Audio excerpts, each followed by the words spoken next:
Welcome to Decades of Horror, the 1980s. Damn, came out of the grave and ran out of ammunition. This is episode 256, recorded April 3rd, 2024. Gruesome Magazine. I hate when that happens. Mm-hmm. I am your host, Jeff Mohr, and this podcast is about horror films released between 1980 and 1989.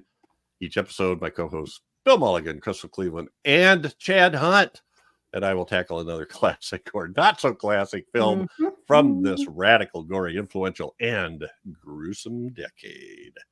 Joining me tonight is Crystal Cleveland, the Living Dead Girl, and co-host of the Gruesome Magazine podcast. How you doing, Crystal? I'm fabulous. I'm good. There we go. I'm like, we had a little disagreement. I'm glad to have Chad back. That's for sure. Oh, so much. That's funny. Yeah. Mm-hmm. Thank you. It's good to be back. Also with us is Chad Hunt, comic book artist, co-host of Decades of Horror, the all of them, who has been on hiatus, recovering from taglinitis. How you doing, Chad?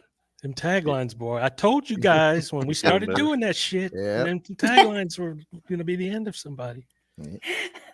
But I'm fine. The doctor was able to remove all the taglines. Oh, dear God. That's actually really funny. They got and it seemed like all the movies we did while you were gone had like one or two taglines.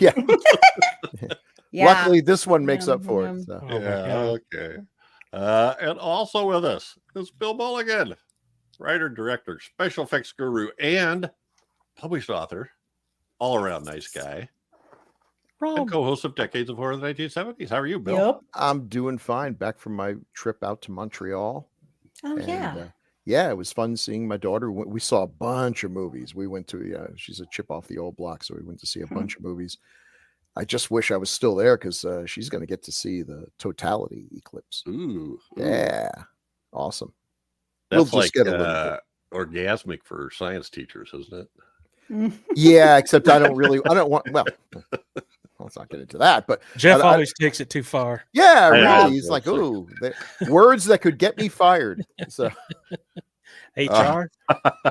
Okay. So, hey, side question: have any of you guys been to a convention called? I think it's called Spookalaka or Spookalica. Oh, been to one called Spookalaka. It's Spookala. It's the one in Florida. Yes, in Florida. Yeah. Spookalaka. And it's twice a year. Oh, just a person from Iowa that I follow on Twitter said they were heading to a horror convention, and I asked them which one, and they said that's the one. And I looked it up, and it looked kind of fun. Oh, it's awesome. It's big. It's like Spooky Empire is also in Florida, and it's pretty big. Where is it in Florida? I think it's Orlando, or is it Tampa? I think it's Tampa. Oh, Tampa. Wow. I wonder if Renee will be going to it. But they usually it's pretty big. Like they usually have some decent stars, and they've got good vendors, and it's like it's a pretty big. But coming all the way from Iowa, is that what you said? Yep.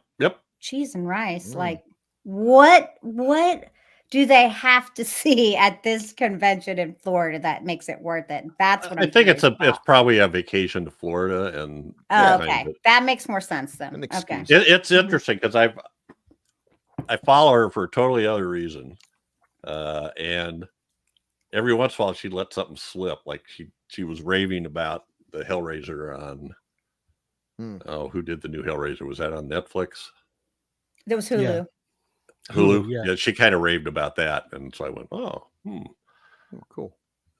Anyway, yeah, I don't usually broadcast that I'm a horror fan because there's a reason for that. Anyway, come on out of the closet, Jeff. Yeah, it's okay. We all have. I think she will soon because I think she's. I actually think she might be. Well, anyway, she's moving to get out of Iowa because it's not a friendly place to be anymore. Yeah. Anyway, wait a minute. We have a podcast to do. That's right. And our topic this week. First, we start off with, in general, we start with a few details about the movie we're going to cover. And then we do first impressions, taglines, and just get into general stuff that we discuss. I have a doctor's note. Do you? Okay. For taglines. Damn, I shouldn't have spent all that time looking them up. All right. So our topic this episode is House from 19. You know, this is interesting. IMDb calls it 1985, and every place else calls it 1986. Yeah, I noticed that. That's wild. IMDb is going off a marketing festival that used to be in Italy, where it appeared in October 1985. But the actual release date was February 28th, 1986. The director is Steve Miner. Screenplay by Ethan Wiley from a story by Fred Dekker. Cast includes William Catt, George Wendt, Richard Mall, Kay Lenz, Mary Staven, Michael Ensign, and Susan French. Production companies: New World Pictures, Sean S. Cunningham Films, who is the current copyright holder, and Manley Productions. It was filmed in LA and Monrovia, which is kind of a suburb just east of Pasadena. That sounds like a town Dr. Doom would. Yes. Yeah. Monrovia. I am from Monrovia. And I sound like Dracula. Take me to the home of Reed Richards. I'm from Pennsylvania. Filming dates. It takes 40 days. Started filming April 22nd, 1985. Release date, I already mentioned those. Estimated budget, $3 million. Domestic box office, IMDb said 19.4 million, and Wikipedia said 22.1 million. The synopsis: a Vietnam vet who becomes a horror novelist son disappears while visiting his aunt's house. His search for his son destroys his marriage and his writing career. When the troubled writer moves into the haunted house after inheriting it from his aunt, the evil ghosts in the house force him, Roger, the writer, to endure a harrowing journey into his past. Oh, that's what happened. And there's the house. It all makes sense now. It's such a pretty blue color. It is. Anyway, I'm blue. That's the film. And before we get into first impressions, I need to remind everybody that we are partnering with Play Now Media and on their streaming channels, and Decades for the 1980s is on the Wicked Horror TV channel. So check us out there. 70s and classic era are also on that same channel. They have a lot of cool movies there. Cool. All righty. Well, let's get to first impressions. And this is my pick. Crystal Cleveland's pick. Yep, zippity-doo. So, when did you first see this? I definitely saw this as a kid. I remember it actually, like, I feel like it was actually sillier when I was a kid than watching it this time. Oddly enough. Isn't that weird? Like, I remember laughing at it as a kid more than, I mean, obviously it's still funny to me, but I was looking at some of that stuff and I was like, that was really good. I guess in my childlike eyes, it felt more cartoonish than what it actually is. It's not quite as campy as I remember for some reason. And the story is actually really sad. I mean, this dude pretty much has like just the worst. I mean, like the divorce. He's a vet with PTSD, and he loses his son, and I mean, he's just beaten down. And I still love this film. This film, actually, I might love it more now than I did as a kid, if I'm being honest with you. Because I think I appreciate it more now. Like I said, the effects were crazy. I love the big lady and then her long red nails and stuff. I'm like, that thing is hilarious. But there's a lot of effects in this. I mean, is the story, fabulous. No, it's 80s. It's totally 80s where it's kind of, yeah, it's got a story, but sometimes it kind of falls off or whatever. I love The Neighbor. Okay. I do think this is actually better now to me as an adult than it was as a child, which is unusual because typically I watch stuff as an adult and I think, oh, that was so much better when I was a kid. No, I think this is the opposite way. It hits me differently than it did. I think I find it more impressive. Where I guess as a kid, I felt like it was more cartoonish or something. I don't know if that makes sense. But I think the acting is great. I think that the cinematography is the special effects are really good. Really good. I mean, it is 89, so it's or it is 85 or 86 or whatever it is. So it's like the middle of the 80s, which, yeah, I mean, there's some good stuff then. But yeah, I love this film. I don't think I've talked to anyone that doesn't like this film, though.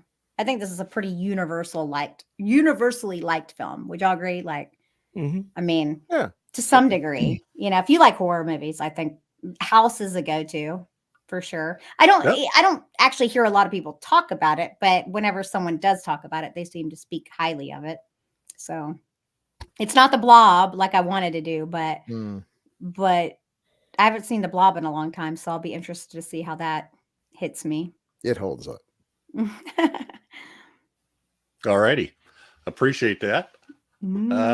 Chad, we've been dying to hear from you. Chad. Not about this movie. About anything. Yeah. I went to see this in the theater when it first came out. Oh, cool. Oh, wow. That's cool. I didn't, and everybody was telling me it's a horror comedy. It did not work at the time as a comedy at all for me.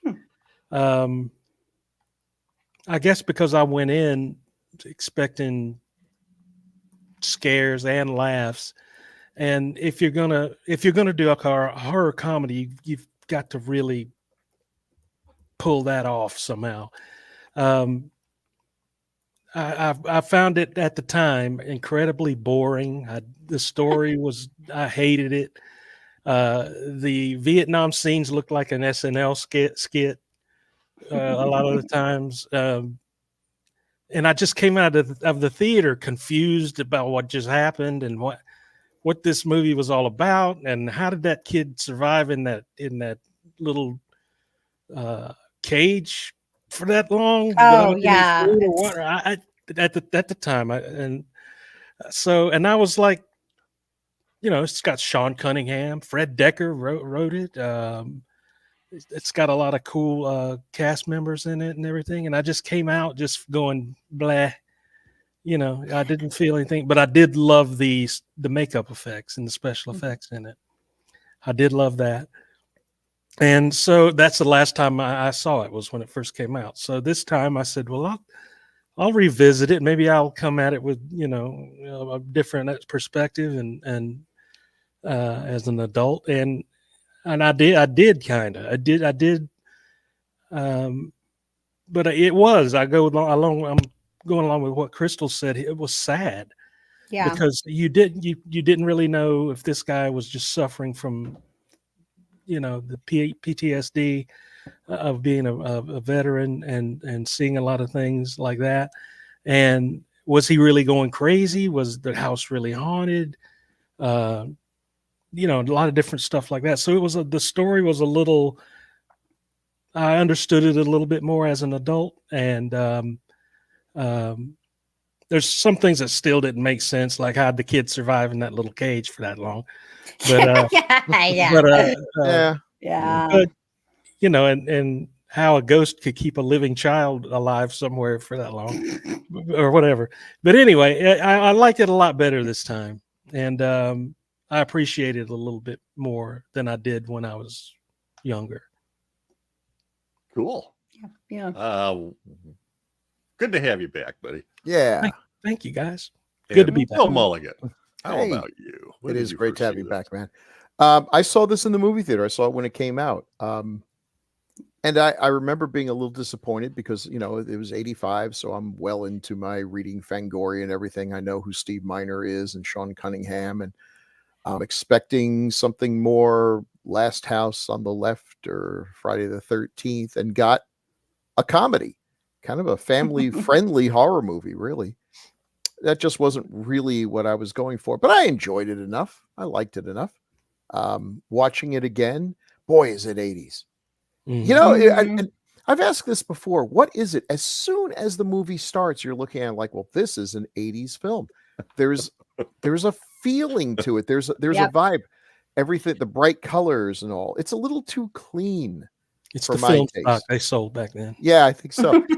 and about really the only part that bothers me now, because I do enjoy. I love seeing the practical effects, because if they remake this, they won't have that. It's fun seeing these really grotesque witches or whatever they were.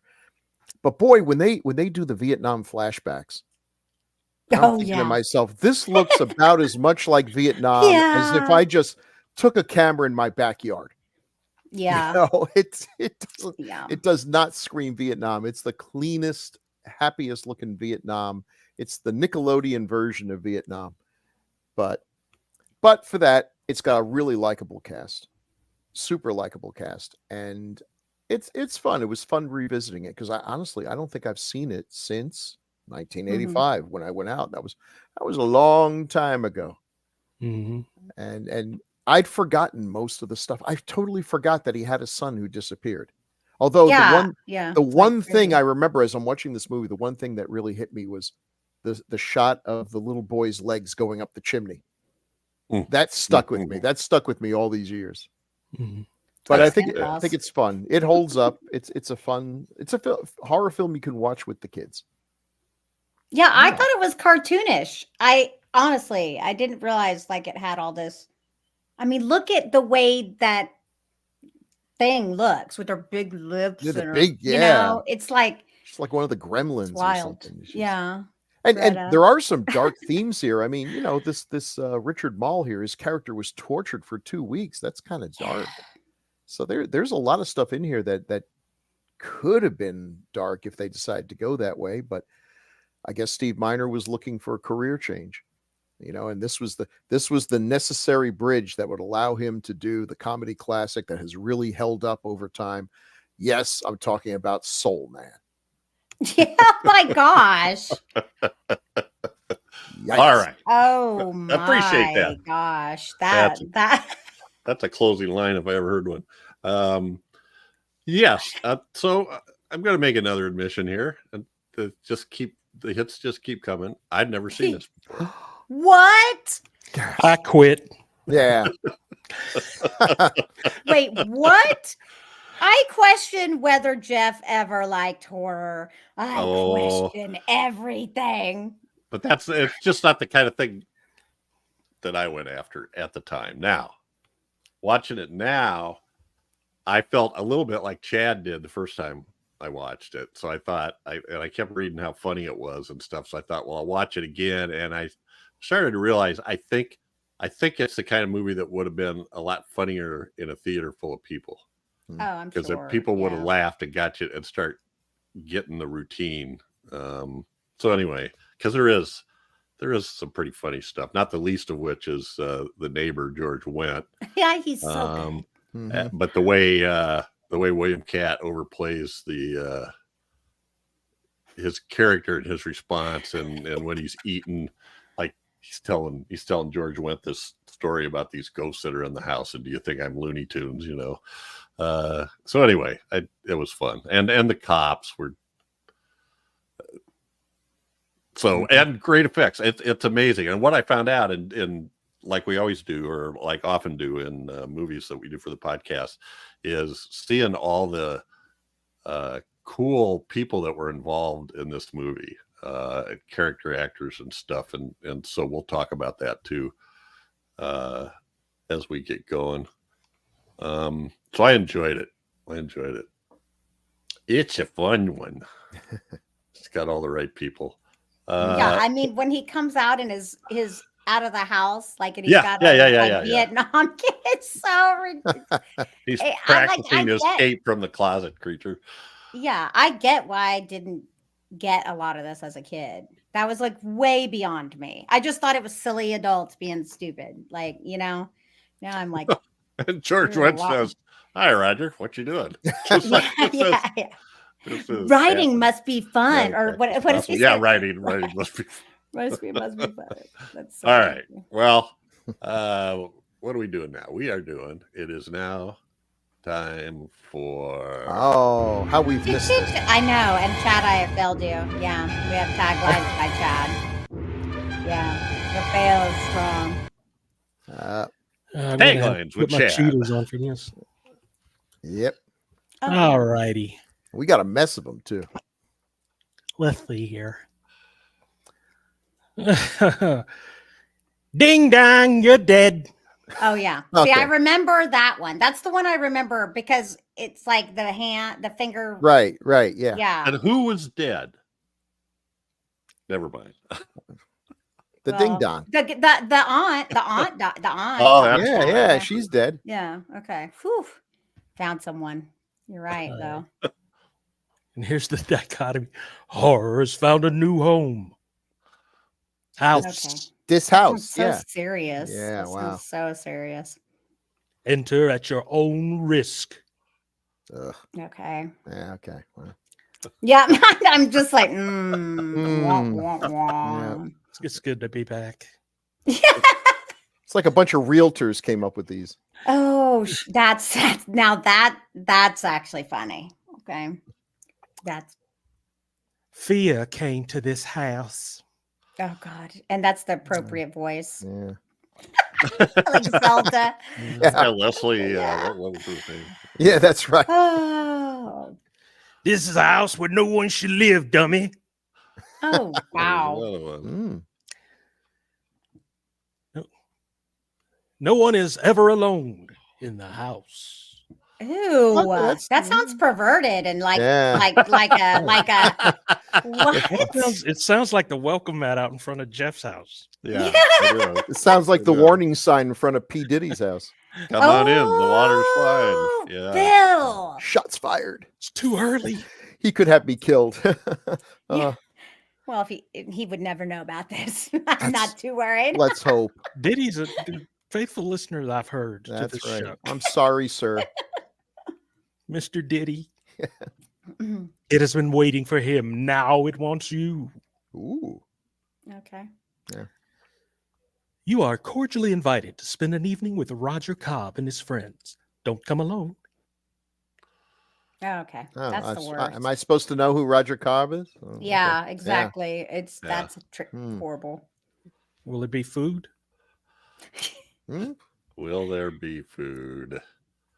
I mean, it does make a difference. It does. No, absolutely. And that's In terms of me been showing up. Taglines with Chad. I don't think I'll Yay. be there. Be there. As portrayed this time by Chad. God. Yeah. I didn't We've have had to so give the many second faux credit. Chads. Chad, as played by this, that, the other, Chad. and everyone. Oh, I'm sure everybody did a great job. Ably Hmm. gave it their all. Yep. So, all right. Michael did pretty good. He did. Michael did pretty good. They all did. Let's see here. So let's go now to posters. Posters. And let me readjust my view here. That's the one. That's the one I Yeah. remember. Yeah. But wait, that one is the you're cordially invited. Yeah, I which- like the ding dong, you're dead way better. Well, I think, but that's actually like a the great poster, poster. I think, Mhm. yeah. And then we also have this one, which is a combination. Now, It's too busy. Yeah. It's too messy. in digging through this and looking some stuff up, I discovered that this I love Was- that. Yeah. was used as presentation art to the studio to sell it. And that's I don't know. I don't feel like I should hit Chad up for this on who the artist is. But it's Bill Stout. Just to... Yeah. Now looking at this, oh Chad, you're muted. Well, sorry, I was going to say Bill Stout because I know he did a lot of the artwork for the Return of the Living Dead. Right. Yes, yes. And now looking at this, you say that, or at least in the notes, it was saying that the studio was a little surprised at how comedic it came out. It's like, how would you look at this and think they're not going for a kind of? I don't know, here? but that's what the other thing they said is it was nice because the studio, they got no notes from the studio. They had tried to pitch it to a bunch of different studios, and they were all like already telling them stuff to change, long list of stuff to change. And they went to with New World. It was like, yeah, okay, go do it. And they said they never said anything or change this or do that or anything. They said it was That's great. nice. All they had to, but they did have to keep inside the budget, which of course. But that's that should have been a poster, I think. Yeah, it should. And actually, just the way it is, like maybe wants you just a little bit smaller, but so you could know the title. But yeah, I love it.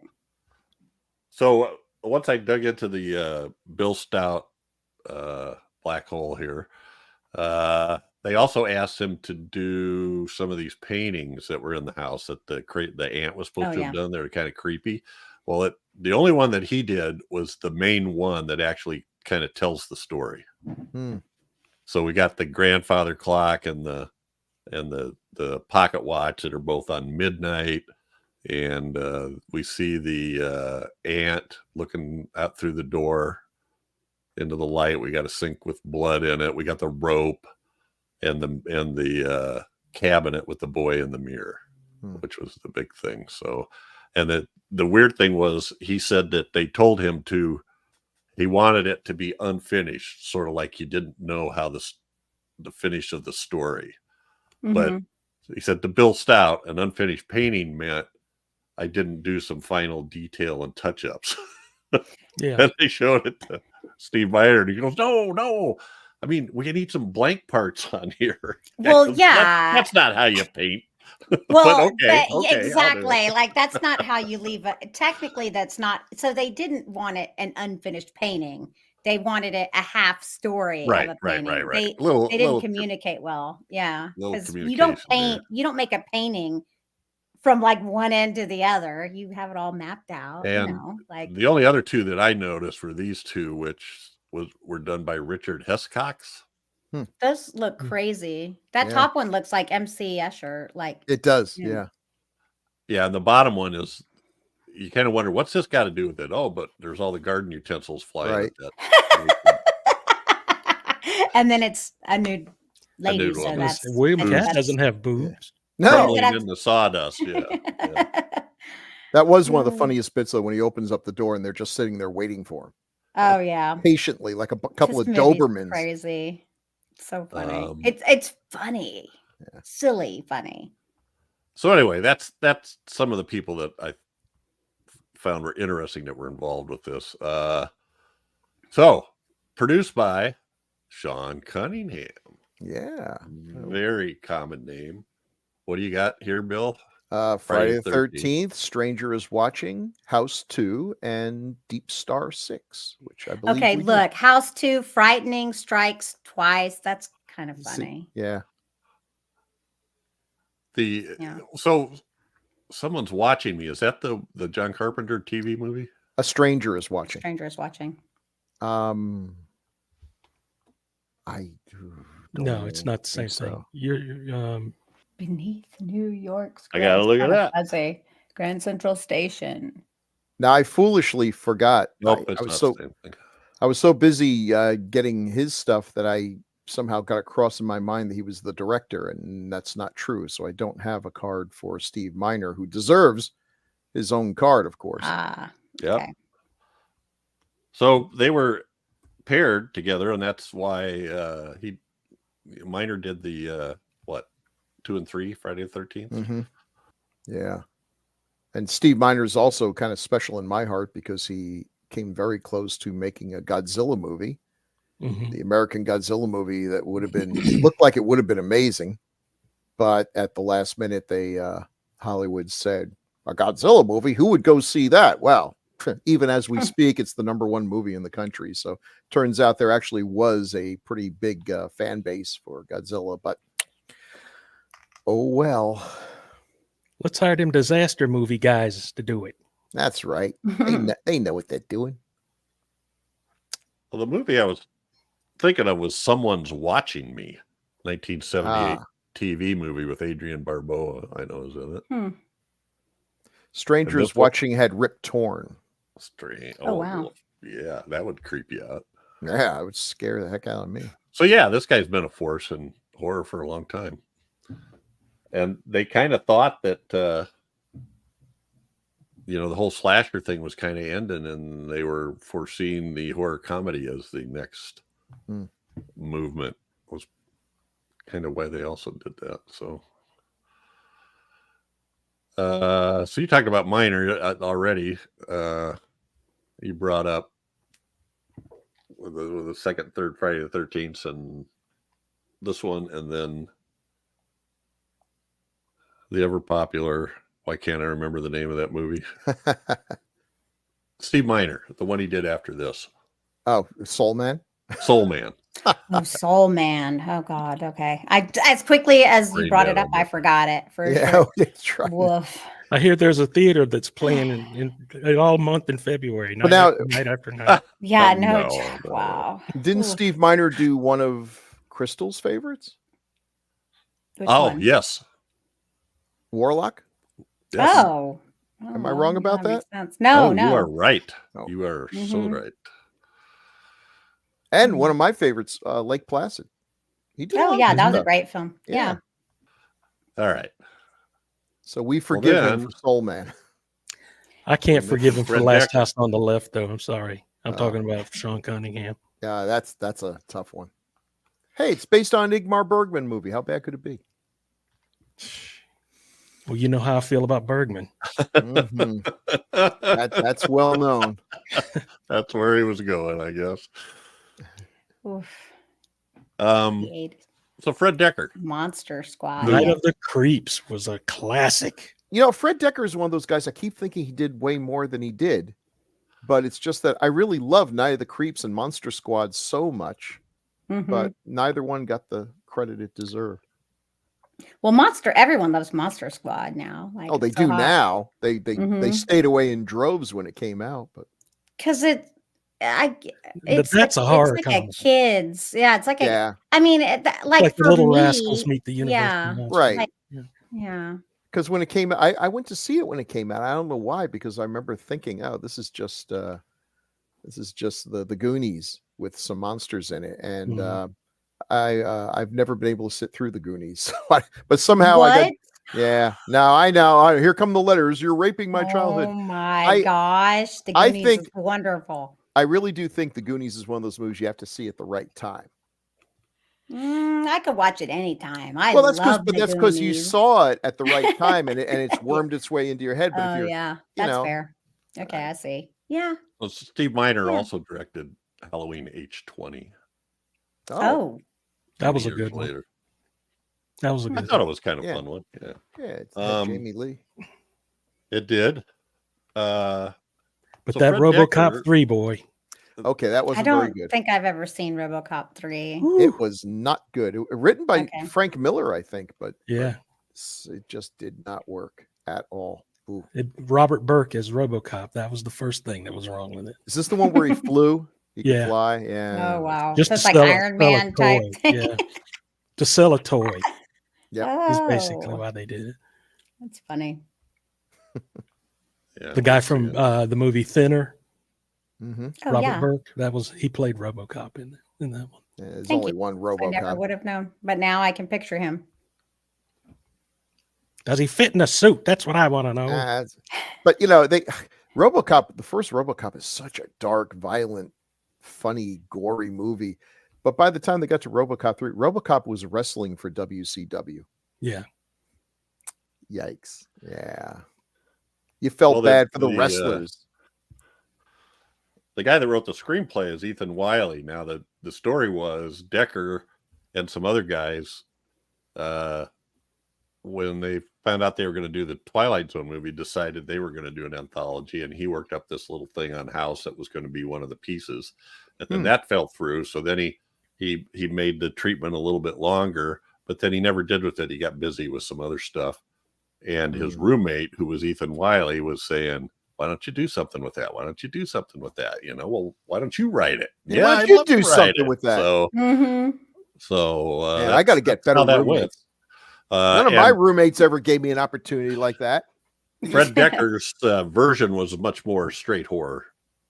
Ethan Wiley was one that added the comedy to it. So I think without the comedy, it would be weird.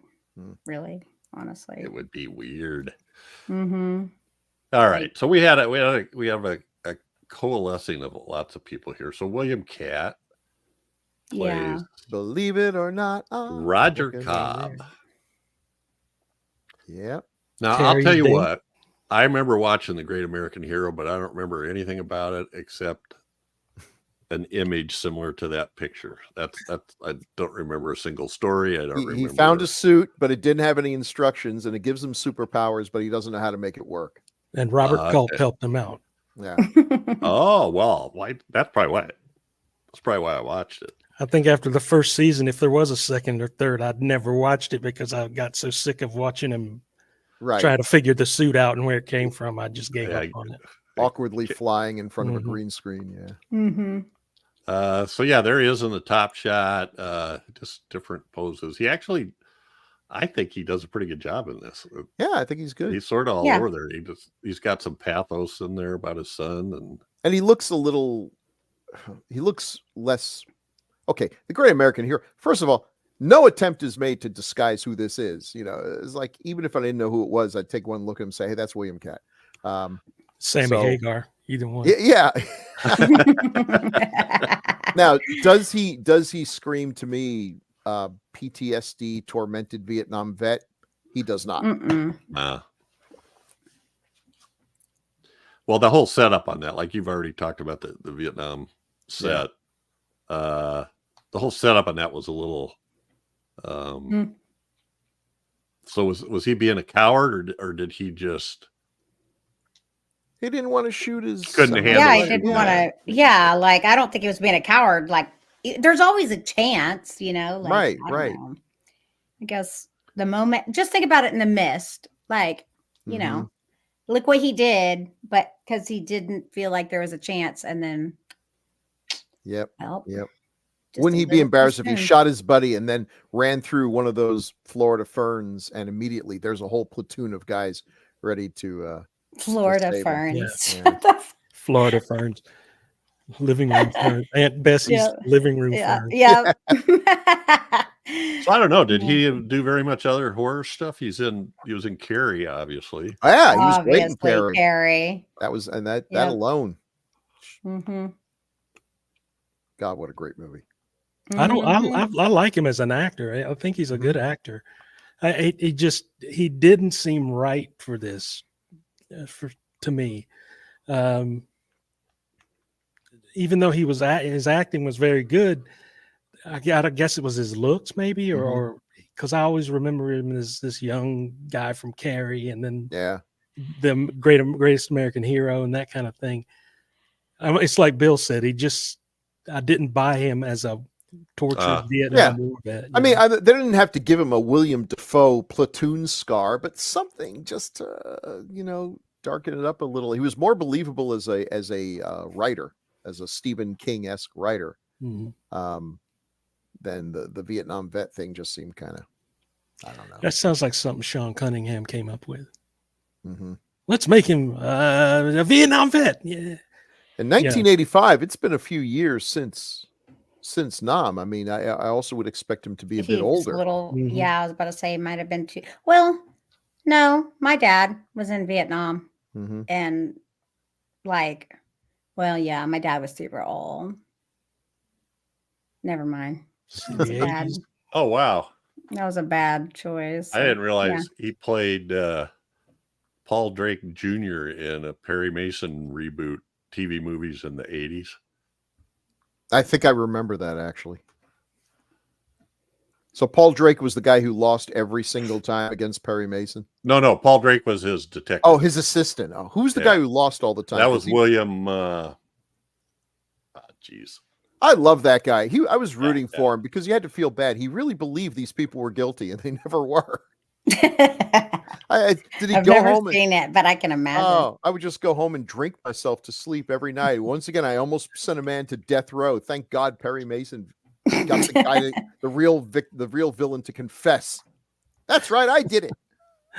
I was going to join the law office across town, but I better stay right here. That would be disheartening if you freaking got the wrong guy every time. Maybe it's time for his ex-wife was played by Kay Lenz. The beautiful Kay Lenz. Beautiful Kay Lenz. I don't know her at all though. So really? What has she been in? I thought again she was someone who I thought did a whole bunch of stuff, but I remember seeing her name like on video things, kind of Skinamax sort of stuff. She's beautiful. But, I don't remember her at all though. She looks more beautiful dead than most women could ever hope to attain working on makeup for hours. So, she doesn't look very dead, but I do love the way she's posed. It's kind of sweet. She's got 117 credits. Oh, that's a lot. That's actually a lot. What am I saying? 25 episodes of The Tick. Of what? The Tick? The Tick, yeah. She had a voice. That's fun. Thing on that. Oh my God, some of these movies. Yeah. There's a TV movie called Hitler's Daughter. That sounds like a winner. I bet she didn't play Hitler. That would have been interesting. I actually remember her from her very first. Oh, it wasn't her first movie. Maybe it was her first movie. Let's see. TV. A lot of TV. Oh, American Explains why I never saw her. She was on an episode of House. That must have been awkward.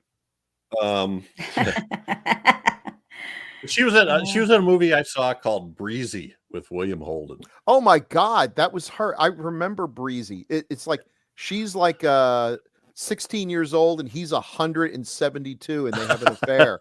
Yeah. Doesn't he she runs away from home. I love it. You just described the synopsis. A young girl runs away from home and meets a grouchy older man. Yeah, it would have been, listen.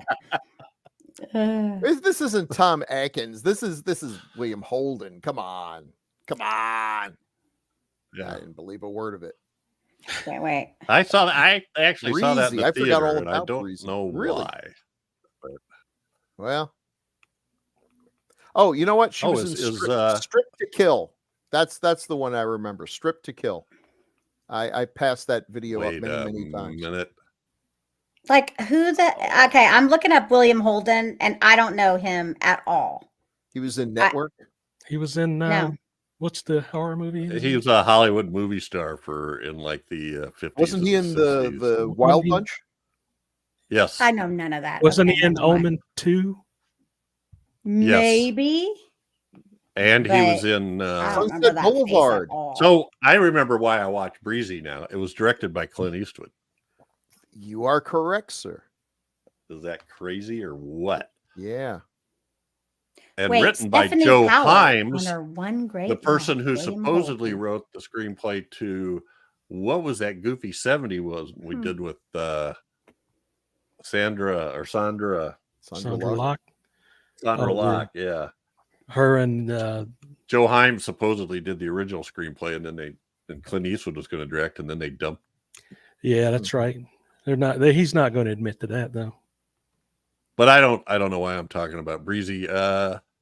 She does fine in here, Yeah. And the soap opera stuff was crazy. Did you notice what the cad, the male cad in the soap opera, what his character's name was? Mm-mm. Cheesy Stud. Cheesy Stud. What the hell? What? That's what they put him as in the credits. He was the cheesy stud. Now I will say I didn't really get the feeling from her that she was someone tormented by the absolute disappearance of her child. I know. Son. It is kind of weird. Quickly. Yeah. Well, she moved on, and I don't know. She we moved don't on, really yeah. have a clue how long his son's been missing, really.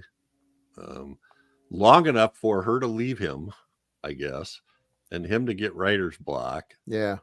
You just can't look. This is why with 80s movies, stop that. Stop that. Stop That's that. why it Like felt that. like an 80s movie. That doesn't work for any 80s movies, you know, because they all have these major plot holes. I didn't feel like she that's left okay. him. I had the feeling he left her, which, look at her. No, That's science he keeps fiction. trying to get her back. I Did didn't he? feel like he left her. No, because she's on the phone. Like, is there something else you wanted to say? And he's like, trying to be cool. He's trying to act like there's other people in the house. Okay, Bill. listen, dude. He is trying to be cool. If you get a woman like that, that's what's cool. Not talking to her is not cool at all. And that's why he was beating himself up after he got off the phone with her. As well, he should. Boy. Yeah. Like. All righty. I got writer's block, and I used to be married to Kate Lens, but now I'm not. You're an idiot. He killed her. What? No, he didn't. No. Oh yeah. Well, I figured he didn't when the body was gone. What kind of Freudian mishap was that? Yep. Yeah. Yeah. Well, then we have a couple of 80s sitcom. Here's a guy everybody. We all love him. Norm. George Wendt. He's so low key in this movie. It's hilarious. I think he's basically Norm. He's just Oh, is he Norm? He's like, oh yeah, from Cheers. From Cheers, yeah. Oh from my Cheers. God. Okay, that's when it's like Norm. Wasn't he in Arachnophobia too? Was Oh, that was John Goodman. That was John Goodman. Oh, John Goodman. All right. They're often confused. Yeah. But really, the fact that they never made a George Wendt, they should have had the two of them together in a movie. That would have been great. They could have played brothers. Mm-hmm.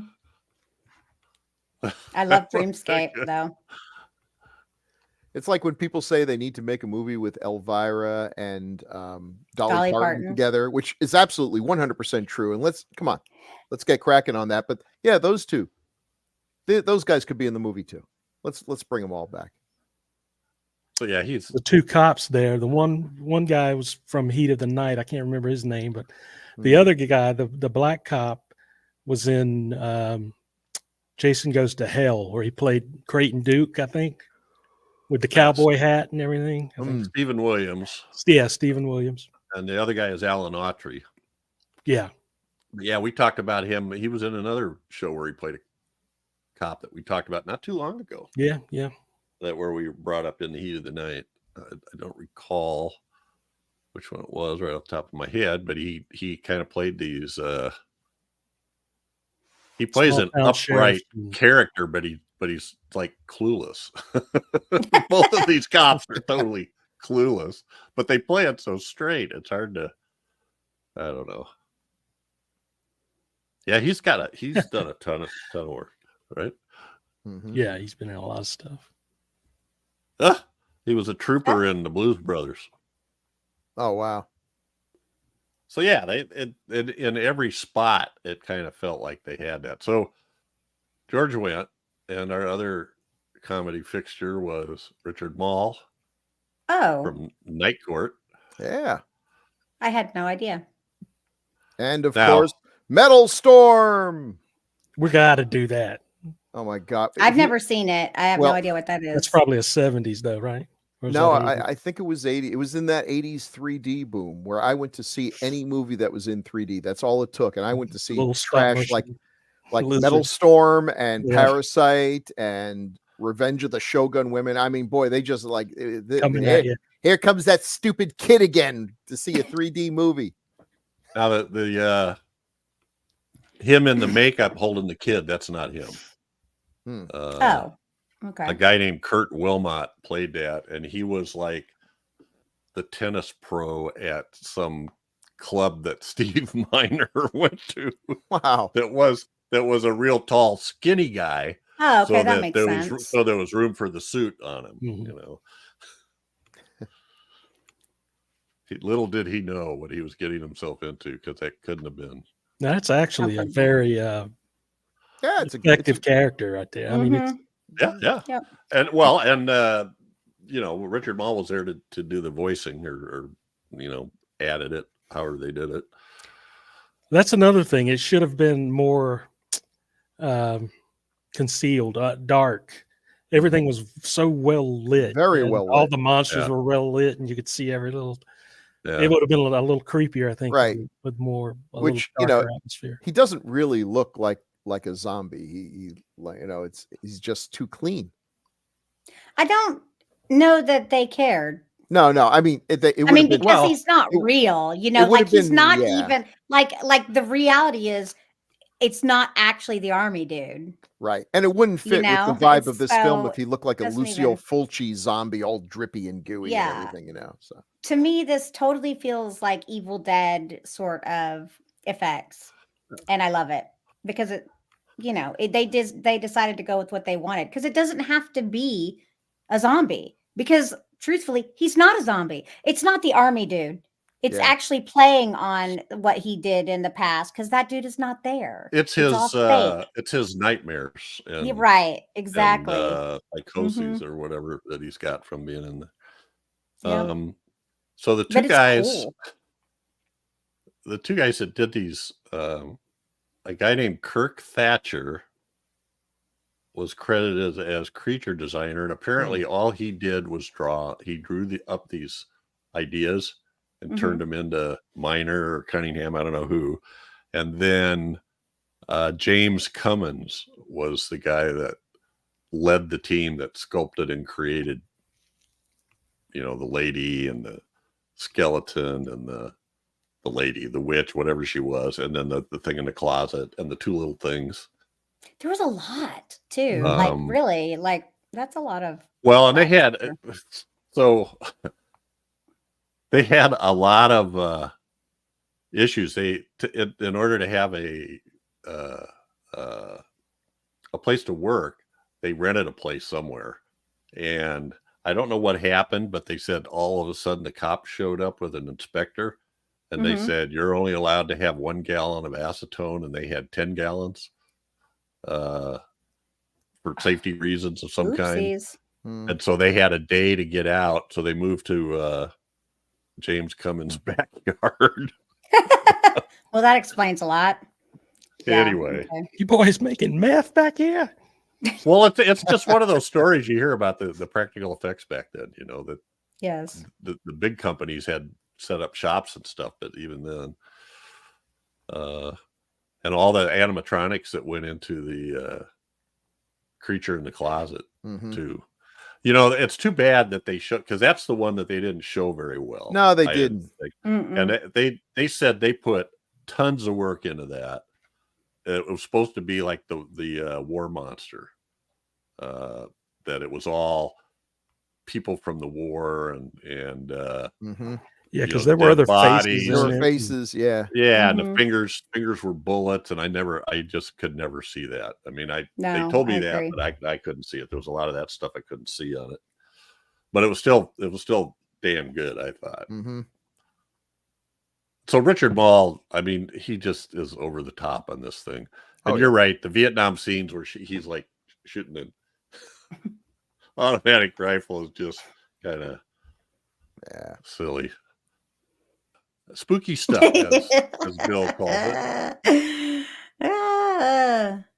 That thing will just make me laugh every time. It's so funny looking. Well, the hand is the thing that I thought was funnier than shit.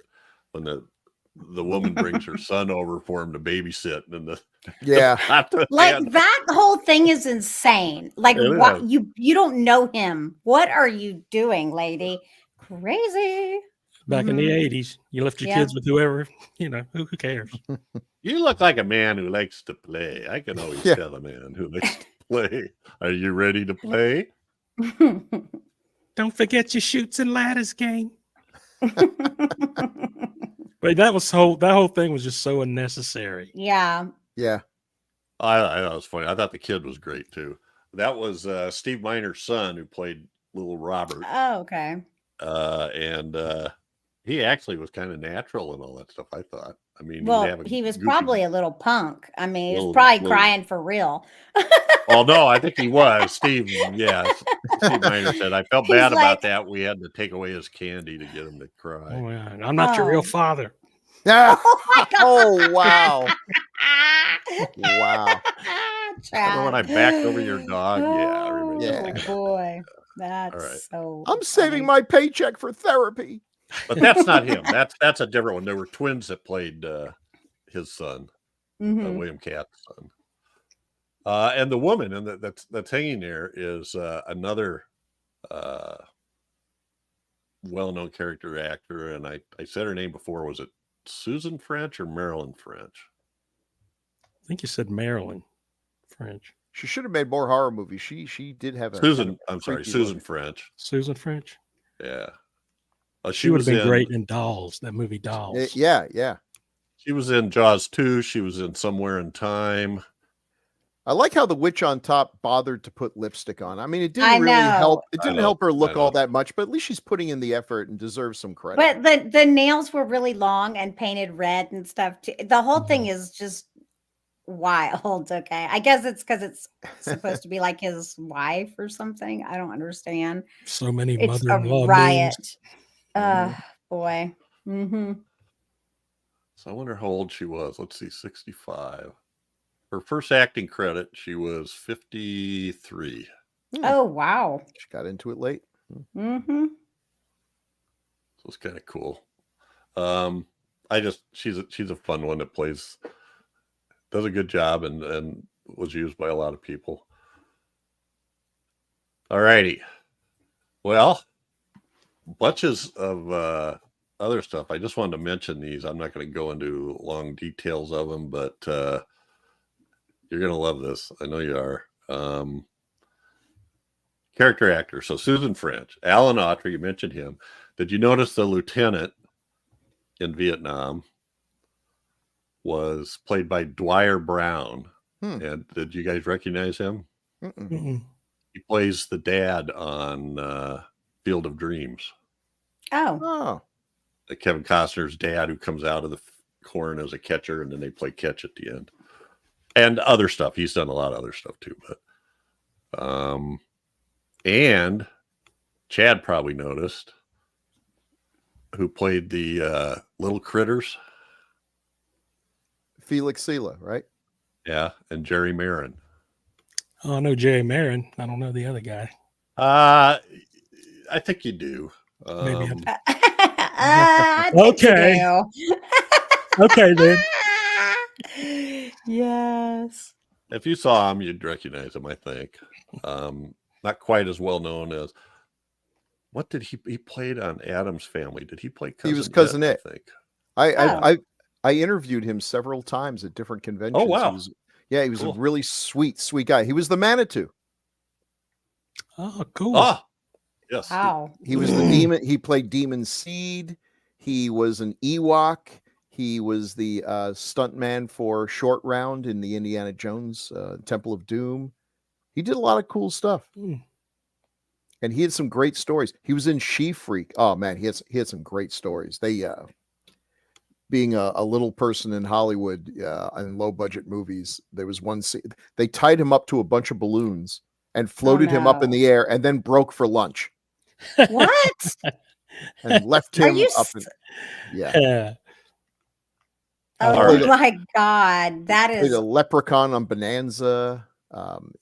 He was a child gorilla on Planet of the Apes. Oh, that's a great episode. That's one of my favorite episodes of Bonanza. I haven't watched all the Bonanza episodes, but that's one I caught, and it's hilarious. It's absolutely hilarious. He was a cool guy. He had really nothing bad to say about anybody. He loved Bonanza. Who was the guy who played Hoss?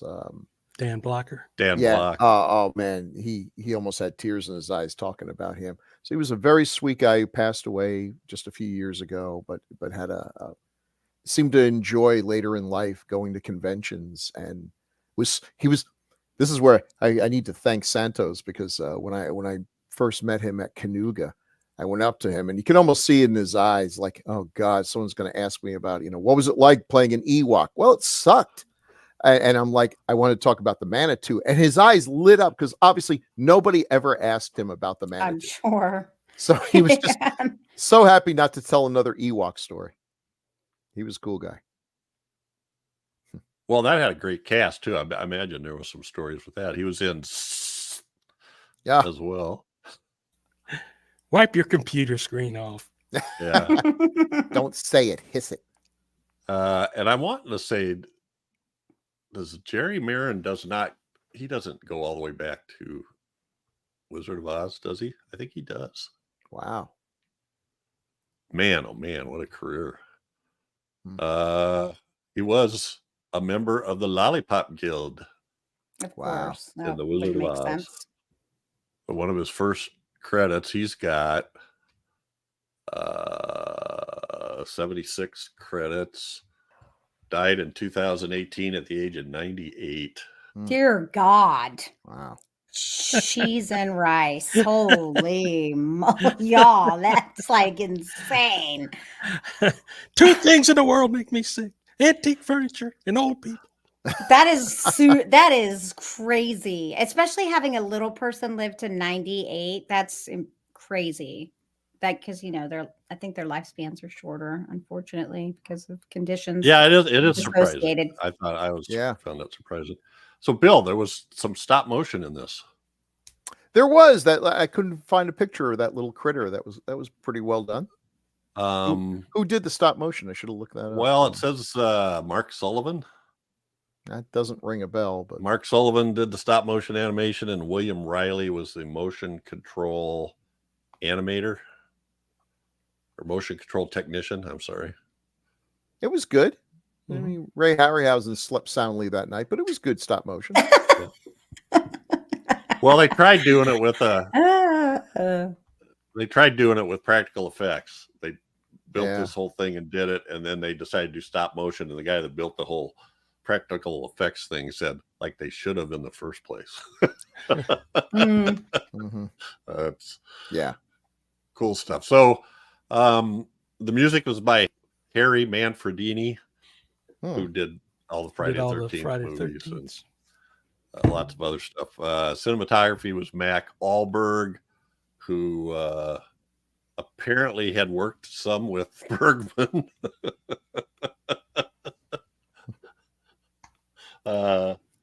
But I'm having T-shirts made that say Bergman is overrated.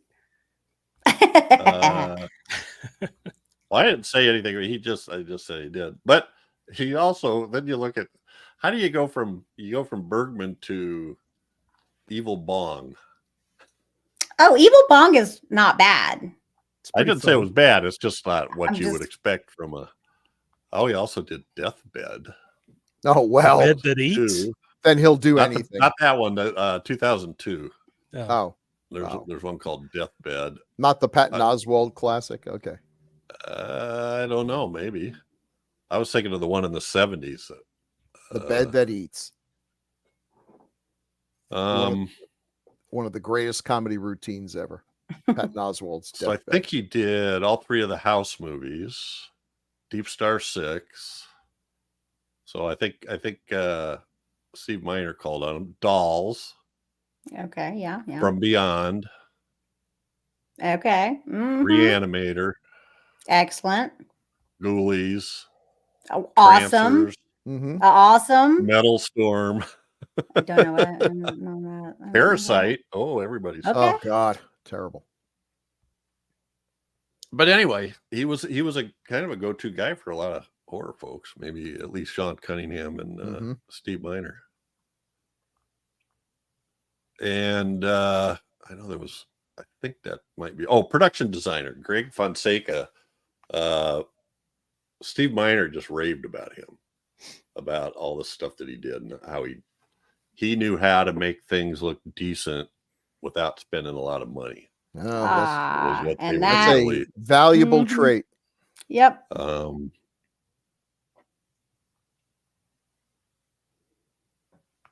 And he died very young. He died at the age of 41 in 1994. Oh, what a shame. That's sad. Forever Young, which is another Steve Miner, I think, isn't it? With Mel Gibson. Mm-hmm. He did that one? I think so.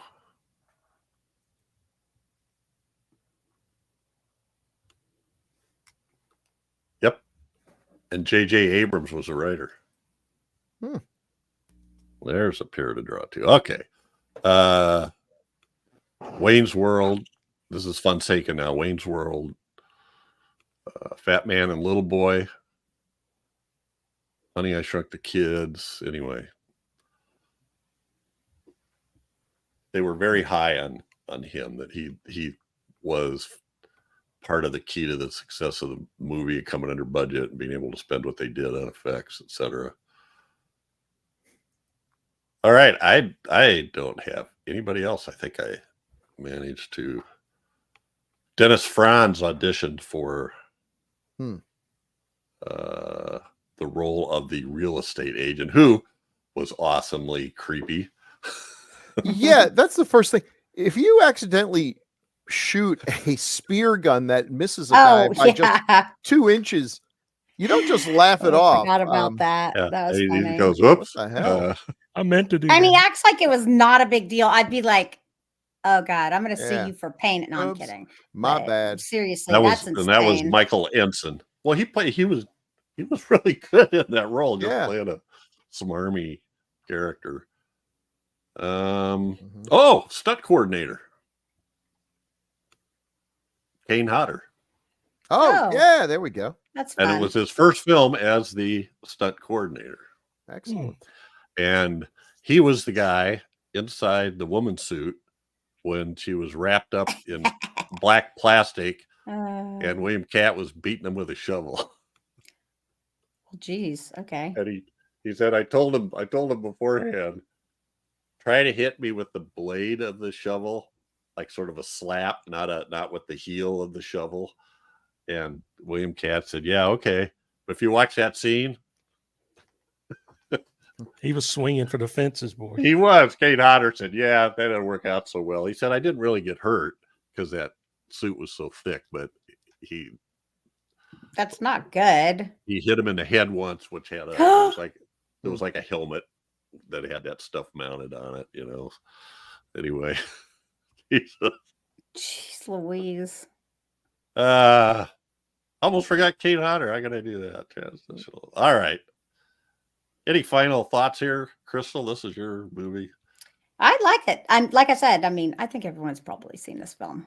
Mhm. I would be shocked if people it has its I mean, moments. Jeff didn't see it, so you know, Wow. that's a shocker. But yeah, I mean, it's out there. Y'all should definitely check it out. It's funny and kind of sad, but mainly funny.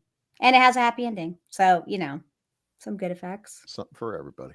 Yeah. It's a better movie than I originally gave it credit for. I probably never watch it again, but it's not like you know. I think He's like, you know, I will never watch this again. But you know, I think it might be a good gateway horror film, you know, for kids because there's Yeah. nothing too terrible, horrific. Yeah. Mhm. Yeah. I agree. and the effects are kind of over the top. And then right after Yes. that, show them, 30 Days a Night or something, you've softened them up a little. Mm-hmm. Mm-hmm. All right. Ooh. Oh, the fish was crazy. Oh, yeah. Yeah. The Billy yeah. Bob Bass swordfish Oh, yeah. there. Yeah. I forgot. That's one of the things that I remembered the most as a kid was the swordfish. Right. Well, and it's so ridiculous because he grabs I don't know what he grabs. He grabs Shotgun a or candelabra or Shotgun. something and first he starts Yeah, beating first it, he's- you know, stop moving. But then, the fact that he's able to kill it with the shotgun, you're like, I well, know. It's it was so dumb. already dead. It was deader than most dead things. Dead, stuffed, mounted, lacquered. I mean, Oh, it makes me laugh. It's ridiculous. I think there was something That's about so funny. Mary Staven, who played the neighbor that was in the swimming pool and pawned her kid off on him. Mm-hmm. I believe she was Miss World 1977. hmm. Oh, Didn't have. Yeah, she had a few credits. Oh, A View to a Kill. Okay. And that was 85. Howling 5. Yay. A Howling movie that doesn't exist, Ah, well. according to Chad. Anyway, No, there's no other Howling movie except the first one. They're werewolf movies named The Howling, but they're not The Howling. She's in an Adam Ant music video. Oh. Stripped. Oh, Stripped? I don't even know what that is. I don't know what that song is. She was also in Octopussy. So 2 Bond movies. Yeah, that's crazy. She played the Octopussy girl, which I don't even know. Yeah. She was in Adam and the Ants Ant Rap.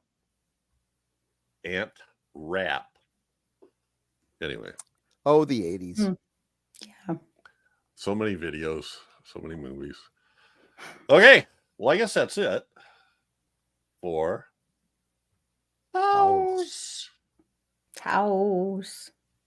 All right, we do have a couple pieces of feedback. Oh. Here's one from Dallas Ooh. on episode 252 Conan. And remember, he gave us the quiz on why Yes. Conan and Gremlins were connected. And Bill looked it up. So you want to read this one, Bill? Sure. Dallas Nostromo says, Bill is absolutely correct. We're going to stop right there. Yep. Yeah. In Gremlins, Billy has an assortment of comic books around his room, and one of them is Marvel Comics Conan the Barbarian 150. However, Bill does not get a quarter because he cheated by having to look it up. Cheater, cheater, pumpkin eater. I'll take it. That's great. Win if you can, lose if you must, but always cheat. Jesse the Body Ventura told me that. All right. He said it directly to you, What? Bill? What? Jesse the Body Ventura. Well, I thought we had a connection over the TV. Connect. He was looking right at the camera when he said it, so it felt like he was talking to me. I was told if you give him credit 3 times after that, it's yours. Episode 255, The Beastmaster. Hey, Crystal, you want to read The Beastmaster? Sure, Jose.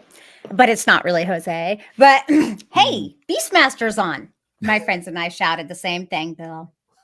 I saw this so many times I lost count. The vampire bat guys freaked me out, as did the eyeball ring. I know I love and I used to have like a little eyeball ring when I was in like the 90s. I loved it.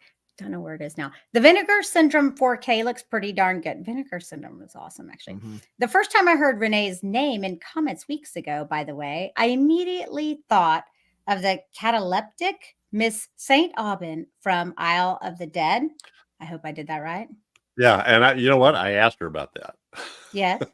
I asked her, is that your real name? And she said, yeah. I went, oh, okay. Because I thought that's awesome. Maybe you took that from the Isle of the Dead. Anyway. That's actually cool. Well, see, now we got the backstory. Whenever I see John Amos, I think of Gordy the Weatherman from the Mary Tyler Moore Show. Every time Ted Baxter would say something stupid to him, his deadpan response, yeah. He was great on there. Well, that show was brilliantly cast, top to bottom. Mm-hmm. Vinegar Syndrome 4K, eh? Oh no. Is that something that now Jeff's like, no. I don't. I'm not. Beastmaster is not something I'm gonna. Oh, wow. Out of all of the classics, Beastmaster is not on your list. No, there's certain things that I just figure it. I have no interest in. Wow. What I wanted to see, Chad. So that's it for the feedback right now. But I have a question for Chad. Maybe I shouldn't ask this because I might feel bad about it. Write it down on a piece of paper and pass it to me. Yeah. Out of all movies we did while you were gone, which one did you miss the most? Me? Well, that's probably Trog. Trog, yeah. Yeah. I waited years to do Trog, but Derek takes precedent over Chad. Oh, That is Dirk, really Dirk, yeah. sad. Oh, Dirk, whatever his my. name is. if it's any It was Dirk. Oh, if it's any consolation, Trog is a pretty terrible movie. It is bad. It is. I know it's bad, but I saw it as a kid growing up, and I don't know. I just love it for some reason. All right. Well, that's it for feedback. And so please, everybody, make comments on the Gruesome Magazine YouTube channel or in the Gruesome Magazine and HNR DOH Facebook podcast group. I didn't say that right. Gruesome Magazine's HNR and DOH podcast Facebook group. Or you can make comments on the website.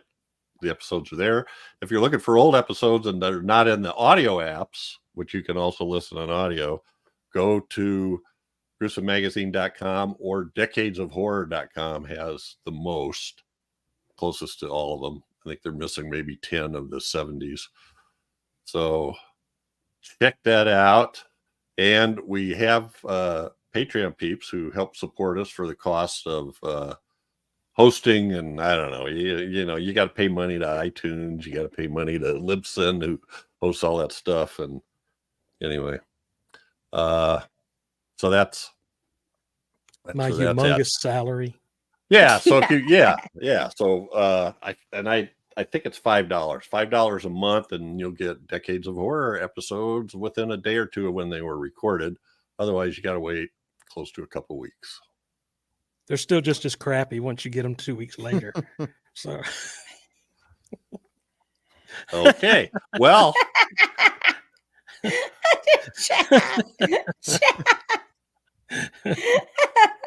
Quite the salesman. Oh, yes. that's it for this episode. But every 2 weeks, there's no truth in advertising. No. Well, there isn't. We should make a poster that has us, looking like. Well, Crystal could look like herself, but the rest of us, we'd have to be like, Paul Newman, Robert Redford, and Clint Eastwood or something in there. That'd be cool. That'd be awesome.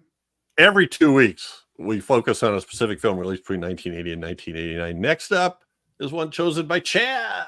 Chad. What are we doing, Chad? Spookies from 1988, I think. Yeah, that's another one that's got two different times. Either way, it's from the 80s. They're a couple years apart. But anyway. We'll drag it through the dirt and see what happens. That's another kind of horror comedy, I think. Yeah. Got a good laugh. It had a cool Richard Corbin cover on it. When I saw it, that's what drew me to it. Oh, well, I saw it and I thought it looked interesting, and I was thinking about choosing it too, but I've never seen it, so this is perfect. Yay. There we go. Something fresh. You can pick stuff that you haven't seen before. So, all right, let's. On Shudder, I think it's on Shudder. I think you're right. All right, folks. That's it for this episode. Thank you all for sticking with us. Thank you, Chad, Crystal, and Bill. Great to have you back, Chad. Yes. Glad to be back. I really missed you guys. Missed you too. Glad you're doing better, man. Thanks. Let's hurry this up before I bust out crying. Oh. Okay. I forgot. What do we say now? Catch us again here in 2 weeks for another great horror movie. That's only Decades of Horror can do it. Say good night, everybody. Good night, everyone.